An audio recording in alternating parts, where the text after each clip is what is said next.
Informasi dari Kabupaten Empat Lawang, KPU Empat Lawang ajukan 2 rancangan uji publik terkait penataan daerah pemilihan dan alokasi kursi anggota DPRD Kabupaten Empat Lawang. Komisi Pemilihan Umum KPU Kabupaten Empat Lawang menyelenggarakan uji publik rancangan penataan daerah pemilihan dan alokasi kursi anggota DPRD Kabupaten Empat Lawang dalam pemilihan umum pemilu tahun 2024. Dua rancangan yang diusulkan KPU Kabupaten Empat Lawang ke KPU Pusat, yaitu menggunakan daerah pemilihan di pemilu tahun 2019 yang terdapat 4 dapil. Dan rancangan kedua yaitu pengusulan 6 dapil. Kita untuk mengajukan rancangan daerah pemilihan.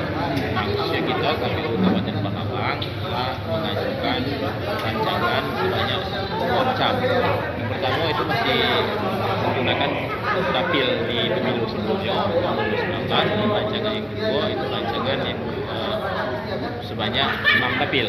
Tadi kita paparkan itu sekali lagi sifatnya masih sebatas rancangan, namun keputusan akhirnya itu ada di KPU RI.